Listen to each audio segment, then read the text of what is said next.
Oh, pourri, hein. Le pourri des réseaux. Vous allez lire leur. Voilà ça. Voici alors le début de cette histoire. Apuchu, qui fait une vidéo dans laquelle il exhibe des billets de banque. On parle de près de 60 millions. Voilà. Donc il a ouvert son sac, il a sorti ses liasses de billets et tout, et il a commencé à s'exhiber sur les réseaux. Maintenant, parce que nous sommes ici sur les réseaux, vous pensez que c'est un lieu de divertissement où chacun fait ce qu'il veut? Non. Nous sommes observés. Les procureurs, les ministres, les commandants, les généraux, tout le monde, les magistrats, tout le monde est sur les réseaux sociaux. Donc quand tu fais quelque chose, et c'est bizarre, ça inquiète, les gens se posent des questions et on demande des réponses. Donc, c'est donc comme ça que, après la vidéo d'Apuchu, il est interpellé et on l'a auditionné. On lui pose la question de savoir d'où lui vient autant d'argent. À ce niveau, tout est tranquille, hein. Il n'y a encore aucun stress. Il s'agit seulement ici de justifier la provenance des 60 millions, parce qu'on parle de 60 millions, des 60 millions que tu as exhibés sur les réseaux. Prouve seulement, on te laisse. Voilà là où tout se gâte. Quand on veut donc entendre Apuchu, histoire de savoir, de déterminer, de justifier la provenance d'une telle somme d'argent, voici la version d'Apuchu. Voilà ce qu'il raconte. Partait payer sa voiture, ses deux voitures. Il va rencontrer Apuchu National qui lui dit, comme j'ai fait sortir un son, je vais créer un buzz pour qu'on parle de moi et ça va me donner la permission de profiter pour parler de mon son. Voici l'objectif d'Apuchu. L'objectif n'est pas mauvais. Ok. Donc Apuchu dit donc que l'argent en question que lui a exhibé sur les réseaux ne lui appartient pas. C'est l'argent de Lionel PCS. Allons doucement, vous allez voir qui est ce Lionel PCS. Parce que sa biographie est aussi sur TikTok.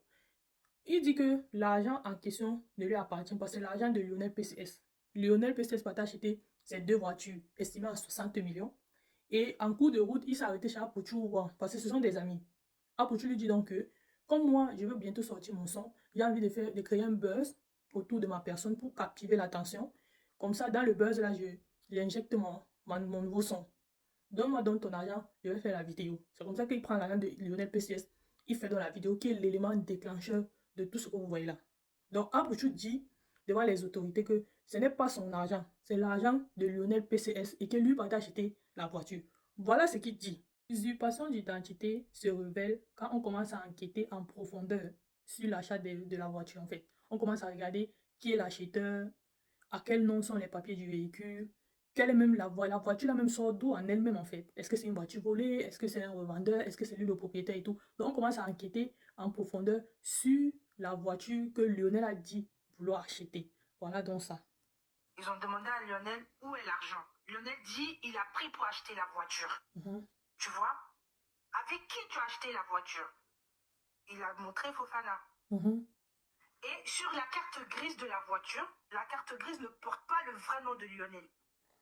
Et le procureur qui lui demande, je sais pas, je connais pas son vrai nom, mais le procureur qui lui dit, mais comment ça se fait que tu t'appelles Thierry Tano, mais sur la carte grise, c'est Kofi Kouadio qui est dessus. Il n'a pas su répondre. Donc, ils ont checké les papiers de la voiture et ils ont vu que Interpol cherche la voiture en question. D'autres voitures sont recherchées par Interpol. Tu vois, Nonina, voilà comment Fofana rentre dans l'histoire. On va faire un récap. On va faire un récap jusqu'ici.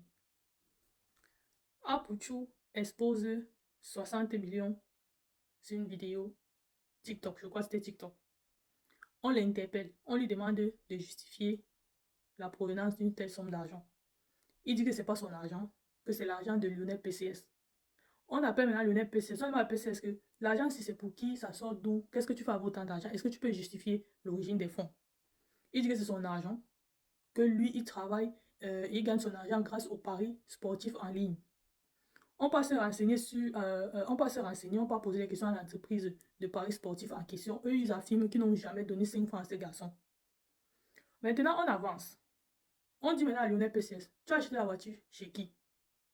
Il dit, chez Fofana. Fofana, c'est le vendeur de la voiture. Non, allons doucement. Vous dites tout ce que vous dites, on accepte. Mais il faut seulement être sûr que vous avez les preuves pour vous aller justifier. On appelle Fofana. On dit à Fofana, ok, tu es le vendeur de la voiture. Tu as pris la voiture où?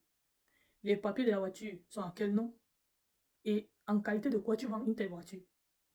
C'est là où on se rend compte que il y a usurpation d'identité parce que la carte grise de la voiture n'est pas au nom de Lionel PCS. Donc on commence à comprendre qu'il a utilisé le nom d'une autre personne pour s'acheter la voiture. Maintenant, quand on fouille même encore bien, on entre encore bien en profondeur, on se rend compte que c'est une voiture volée. C'est une voiture qui est recherchée par Interpol. Quand on parle d'Interpol, ça veut dire que c'est une affaire qui concerne les deux pays. Donc ça veut dire qu'ils ont volé la voiture là, je ne sais pas où, et ils sont venus acheter en Côte d'Ivoire. Donc, en fait, vous comprenez, non? Je vous dis que l'affaire, sinon, on va démanteler un réseau dans ça. Ils sont déjà 5. Apouchou, Lionel PCS, Fofana et 2 autres gars dont j'ai pas retenu le nom. On a arrêté Apouchou, les internautes. Parce que vous savez, les gens sont tous dans le fanatisme, dans les émotions, à 2 balles. Les gens commencent à dire que oui, c'est la jalousie, c'est parce que c'est un influenceur et tout et tout. Non. Il y a un monsieur, je ne sais pas, un fonctionnaire de l'État, qui sûrement est directement concerné par cette affaire et en charge du dossier, qui a pris la parole et qui a dit, ce n'est pas le problème ici en fait, ce n'est pas parce qu'il a exhibé les billets de banque. C'est pas ça le problème. Le problème vient après. Le problème vient parce qu'il n'a pas pu justifier la provenance des fonds. Écoutez bien ce que le monsieur dit, parce qu'il ne faut pas me faire l'amalgame en fait. Vous avez donné les raisons pour lesquelles nous sommes sur la liste grise. Je n'ai pas les mêmes raisons que vous. Moi, je sais que nous sommes dessus parce que nous n'avons pas rempli 14 critères. Les raisons que vous donnez sont les vôtres. Je ne m'inscrirai pas dedans. Mais concernant ce jeune utilisateur des réseaux sociaux, je veux dire que ce n'est pas la première fois que les services de l'État interpellent quelqu'un qui s'est exhibé avec des liasses de billets. Voilà. Ce n'est pas nouveau. Donc il ne faut pas lier ça forcément à notre volonté de satisfaire les exigences du GAFI. C'est des choses qui se sont déjà faites. On a même un élu qui a connu aussi donc, une interpellation. Il a justifié les ressources et puis donc il n'a pas été inquiété plus que cela. Donc ce n'est pas quelque chose de nouveau. Voilà. Je veux que cela se sache. Nous avons un État qui fonctionne. Nous avons des mécanismes qui fonctionnent. Et l'État réagit chaque fois qu'il y a eu des situations de ce genre. Peut-être que le contexte fait que la situation de cet utilisateur de réseaux sociaux prend une proportion différente. Mais pour nous qui suivons les actions de l'État, ce n'est pas quelque chose de nouveau. Donc aujourd'hui, le procureur a fait un communiqué. Vous me connaissez. Une fois que les affaires sont en instruction, je ne les commande plus. Le droit va travailler, la justice fera son travail et il sera soumis à la rigueur de la loi si tant est-il qu'il a commis un délit. Oui. Vous avez compris, non? Ce n'est pas une nouvelle affaire. Ce n'est pas parce que c'est Apouchou. Non. C'est comme ça. La seule différence, pourquoi l'affaire dure, pourquoi ça piétine, pourquoi ça s'aggrave, c'est tout simplement parce que ils n'ont pas pu, ils n'arrivent pas jusqu'à aujourd'hui à justifier la provenance des fonds. On va de mensonge en mensonge. Voilà, c'est tout. Parce que si Apouchou avait dit, c'est l'argent de Lionel, Lionel avait dit, oui, voici mon argent, il avait justifié, c'est qu'on n'en parle plus. C'est qu'on ne les a pas déférés. C'est qu'ils ne sont même pas passés devant le procureur. Mais comme c'est une succession de mensonges, c'est pour ça qu'ils se retrouvent aujourd'hui à 2 doigts d'aller en prison. Soyons clairs, laissons le fanatisme de côté. Le monsieur a dit, ils seront jugés conformément à la loi en vigueur. Ça ne chauffe pas. La loi va parler. Ce n'est pas une affaire de fanatisme. Le fanatisme, c'est sur les réseaux. Quand on quitte déjà les réseaux pour la vraie vie, on ne pleure pas. C'est interdit de pleurer. Si tu pleures, c'est trop grave. Maintenant, on va lire le communiqué du procureur du parquet, si vous voulez, qui recense les chefs d'accusation des 5 accusés, donc Lionel, PCS, Apouchou National et Fofana. Et les deux autres, je ne retiens pas leur nom en fait, parce qu'ils n'ont pas encore vraiment fait quelque chose de clé dans l'histoire pour dire qu'ils retenaient leur nom. Voici le communiqué du parquet, du procureur, de madame le procureur, avec les chefs d'accusation. Je pense qu'ils ont 4 ou 5 chefs d'accusation. Donc ça va cuire. Je lis le communiqué avec attention de madame le procureur. Parce que en lisant, si tu te tombes, alors on peut dire tu as fait des informations, on peut venir te chercher ma cause, il faut bien lire. Communiqué du procureur. En ce jour du 14 novembre 2024, Agbel Stéphane, alias Apouchou National, Fofana Aboulaye. Ensuite, Akobe Lionel, alias Lionel PC dans affaire 1, 2, 3. Dofou Aristide, 4. Et Sidibé Kader, 5. Combien de petits Djoula? 1. 2 petits Djoula, 1 Yakouba, et Lionel PCS, Akobe, je ne sais pas c'est quoi, mais c'est problème. Petit amusement là, 5 personnes se retrouvent à la maca. Petit problème, 5 personnes se retrouvent à la maca. Hey, Apouchou. Alors, j'imagine Apouchou actuellement, j'imagine son état d'esprit. J'imagine comment Apouchou actuellement mal, parce qu'il s'est dit, les gars, c'est ma faute, à cause de moi. Apouchou, c'est un indique. Ça fait mal. Ça dit, à cause, pas ton erreur. Pas ton erreur, pas ton erreur, pas ton erreur, pas ton erreur, pas ton erreur. 5 familles vont pleurer, 4 familles plus toi vont pleurer. Apouchou vient de mettre au monde son enfant. Ça fait mal. Tapoter s'il vous plaît. C'est énervant. Continuons le communiqué. alias Sidibé Kader, ont été déférés au parquet près du pôle pénal, économique et financier. Une information judiciaire a été ouverte, ça veut dire qu'on les a mis en cabinet. À leur rencontre, avec mandat de dépôt, ça veut dire qu'on les a déférés à la MACA. Pour les faits d'infraction à la réglementation des relations financières extérieures des États. 1. 2. Blanchiment des capitaux. 3. Prise de paris illicites sur les réseaux sociaux de communication électronique. 4. Transfert d'argent dans le cadre des jeux illicites sur les réseaux sociaux de communication électronique. On parle de Telegram. Donc, dans cette affaire... Vous avez écouté les chefs d'accusation. Hein? Si toi, Lionel, l'entreprise de Paris Foot en ligne pour laquelle tu travailles, qui te verse autant d'argent, si elle t'avait au moins reconnu comme employé, tu pouvais encore te sauver. Mais ils t'ont déposé tant qu'ils ne te connaissent pas. Ils ont dit au procureur qu'ils ne te connaissent pas, que même 5 francs ils t'ont jamais donné.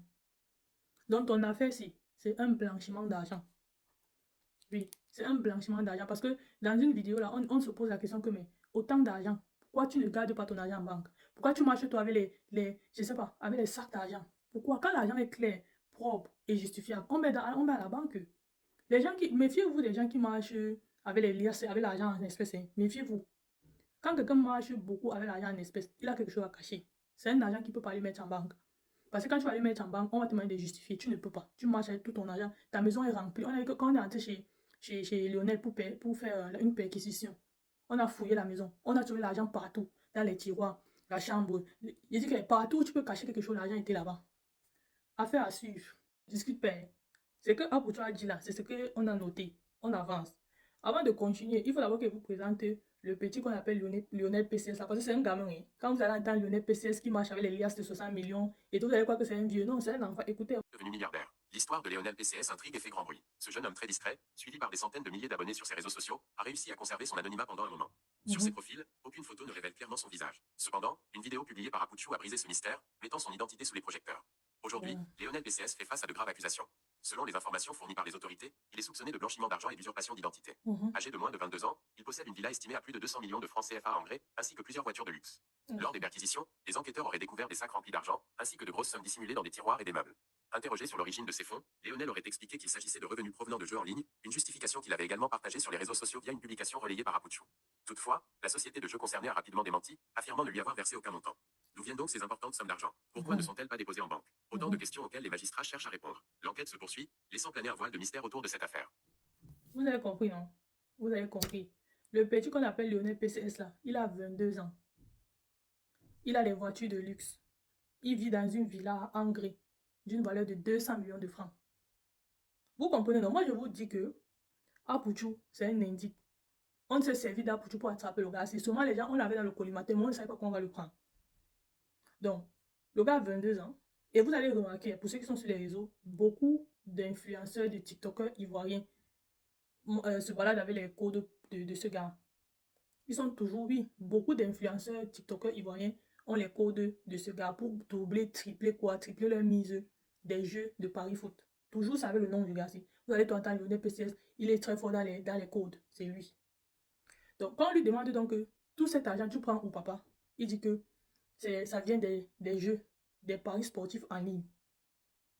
On a donc interrogé l'entreprise en question. L'entreprise affirme qu'elle n'a jamais versé un 5 francs à ce garçon. Donc, il est accusé de blanchiment d'argent et d'usurpation d'identité. Vous allez comprendre à partir d'usurpation d'identité, vous allez comprendre là où ça sort. Avançons.